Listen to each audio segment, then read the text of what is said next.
Big breaking news coming in. The Australian government has called for Stephen Smith to be removed as the captain of the Australian cricket team, along with any other member of the team, leadership, group or coaching staff who had prior awareness of or involvement in the plan to tamper with the ball. In a statement released on the government's website, Australian Sports Commission has said that it expects and requires that Australian teams and athletes demonstrate unimpeachable integrity in representing the country.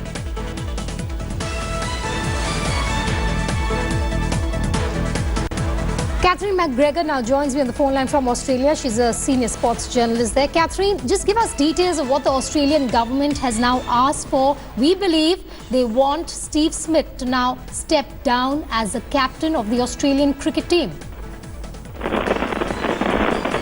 Well, this is a fast evolving story, but if that has been the case, it doesn't surprise me, because it's probably difficult to convey the level of anger amongst the Australian community, and I suspect the government is responding to that.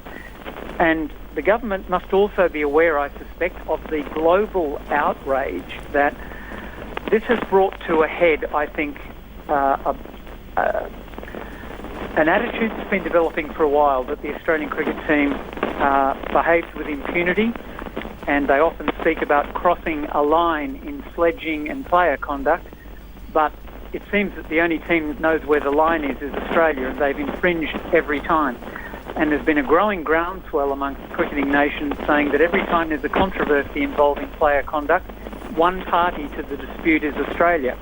So I suspect that the Australian government has decided that, given the reputational issue of Australia, especially around this region, where, as you know, through our bilateral relationships with India, and also now an attempt to have a quad relationship with India and also the United States and other nations, that there's now a spillover effect from the cricketers' conduct that is tarnishing Australia's global brand, not just its sporting brand.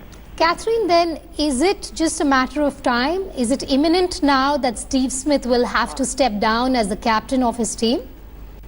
I would think that makes it inevitable, absolutely, because Cricket Australia does require substantial government funding.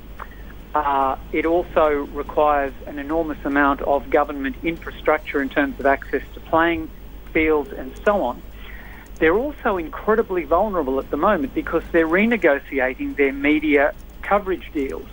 And if the brand is under such public assault, clearly their television rights will be tanking as we speak. Yes. So I think this would now lend an air of inevitability to it. We also have a Commonwealth or Federal Minister for Sport. Yes. And Cricket Australia values its relationship with the government very highly. So this would place intolerable pressure on them, I should think. Catherine, before I hand this over to Boria, I have one final question for you, which is, why did it take James Sutherland to say that a probe should be ordered when you have the Australian government itself saying it's time for him to step down as captain? Well, I think that's a question only James Sutherland can answer. I have filed a piece for my newspaper, which will go to print in Australia tomorrow, be online this evening, but I've called for Sutherland to go because of his completely inappropriate handling of this. The fact that he could not grasp that Smith's position was untenable, in my view, means that both of them are unfit to lead the organisation. Neither the captain nor the CEO should survive this. Both of them have shown a complete lack of remorse, a complete lack of a moral compass, and a complete lack of any sensitivity to the norms and decency of cricket or of the public responsibilities they owe to the people of Australia. They've conducted this in the most insouciant, inscrutable and remote fashion. It's an arrogance that I found quite difficult to believe, frankly, and the fact that they could not understand the gravity of this behaviour marks both of them as unfit for their present position. Absolutely, Catherine, do stay with me. A quick recap for our viewers. It seems that it's time for Steve Smith to step down as captain. This after the Australian government has intervened. It stepped in and asked for his removal. Boria Mazumdar has a few questions for Catherine as well. Boria, over to you.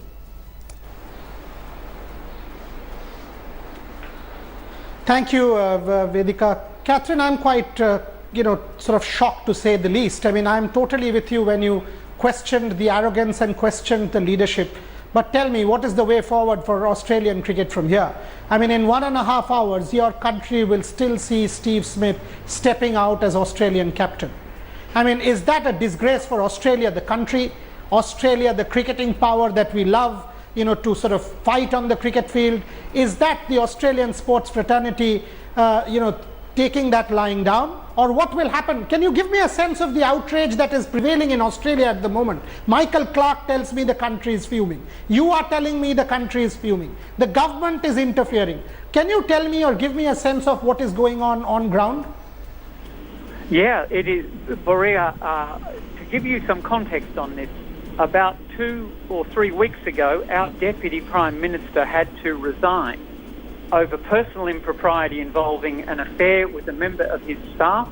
It was a very ugly scandal involving a member of his staff and abandoning his wife, and he was forced to resign ultimately. I would estimate that in terms of the intensity and volume of tweets on my Twitter feed, and I write about politics and cricket, this scandal by a factor of 20 to 1 has outweighed a sex scandal involving the Deputy Prime Minister of Australia. That's the gravity of it. And I can also say, Borea, that not one person who has commented on social media has defended the Australian captain. Every single person, lovers of cricket, parents of 8 and 9-year-old kids who are taking up the game, older people who have followed the game since Richie Benaud was the captain of Australia, are betrayed and angry, and they're venting furiously. As another measure, you would know that the Australian alumni of their cricket team often stick together. They don't like criticising current players. But Simon Katich called for Lehmann and Smith to go. Michael Clarke has called for Smith to go, and indeed Michael Clarke made himself available should Cricket Australia want an interim captain. And I think he would represent a stabilising influence to bring some civility back into this team. But I think it virtually needs a root and branch reform, Borea. I believe Sutherland must go. I think they should find someone with enormous substance, someone of the stature of an Ian Chappell or someone of that order to become interim CEO of the game. And I believe that the decision to make Chris Rogers the high-performance manager is a mistake. I don't think he has the authority or the toughness to perform that role in this crisis. And in fact, I think the guy who actually is holding the position at the moment, Pat Howard... Let me stop you there. Let me stop you there. You've said 3 things which stand out.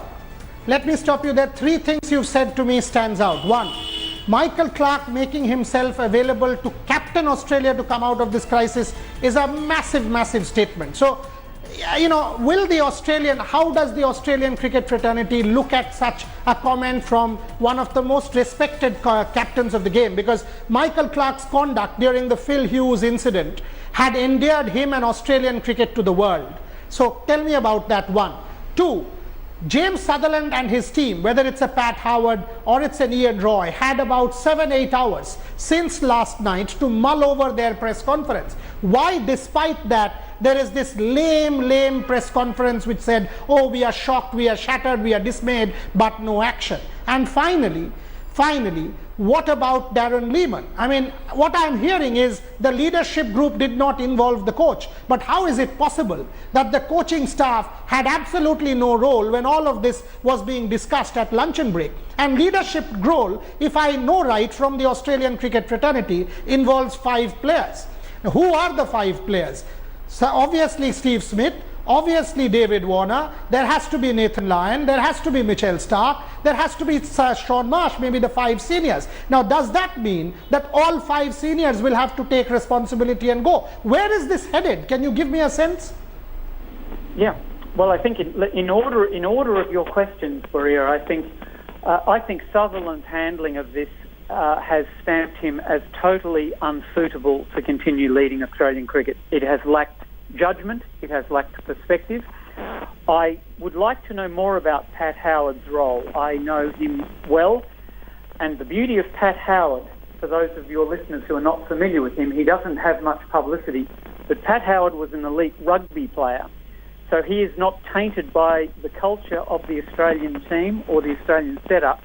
I suspect he is the guy who could lead a recovery because he has never cared what Shane Warne or any of that old guard think of him. He's a tough character and he doesn't need acceptance or popularity. He doesn't fraternise with the team, and I think someone like that is needed. Michael Clarke's announcement, yes, I think that was a profound impact, that he was willing to say that publicly and to make himself available. I think that offer needs to be weighed very carefully because he is the kind of senior statesman, and you're old enough to remember it, that when Australian cricket was in crisis, Bob Simpson came back after many years in retirement to stabilise the ship when Australia was in crisis following the defection of the WFC Yes. players. And Lehmann, I'm absolutely not, I am not yet convinced that Darren Lehmann was not privy to this. If you look at the footage, there are some there are questions to be answered in that what I glean is that Lehmann was monitoring the television screen, and when he understood that the South African media had worked out that the players were roughing the ball up with that tape, Lehmann used some means of contacting the team to let them know they needed to dispose of the tape. So he seems, I think there's a very fair inference, Boria, that he's complicit in this. And as you said, it beggars belief that they could have been at lunch and the coach not understood that 5 of his top players were in conference with the captain about a systematic attempt to cheat. I find that quite extraordinary. All right, Catherine, we're going to come back to you in a moment from now, but thank you so much for adding such deep perspective to this huge controversy that has embroiled Steve Smith. Boria, in a moment from now, I'm going to come back to you, but just for the benefit of our viewers, the latest that we have is that the Australian government wants Steve Smith to be sacked as the captain of the team. Now, let's just tell you what happened that's led to this controversy. The Australian captain Steve Smith and batsman Cameron Bancroft have admitted to bail tampering on day 3 of the third test against South Africa in Cape Town. Like Boria mentioned, that game will be resuming in about an hour and a half from now. All eyes will be on whether Steve Smith still leads his team or not. Australian opener Cameron has been charged by the match referee with a level 2 offence of attempting to alter the condition of the ball. The right-hander was seen to hide a foreign object in his underpants. Footage shown by the local broadcaster showed the fielder moving a small yellow square from his pocket into his pants as the umpires approached. While Bancroft claimed that he was just wiping the ball with his black sunglass wiper, the South African camp sensed foul play. After the day's play, both Bancroft and Australian captain addressed the media and admitted, perhaps for the first time ever in the history of cricket, you have the captain of a team admitting to ball tampering. Thanks for watching the video. For more such news and updates, please like, share and subscribe to India Today. Also check out our other great videos from our channel. We know you will love to.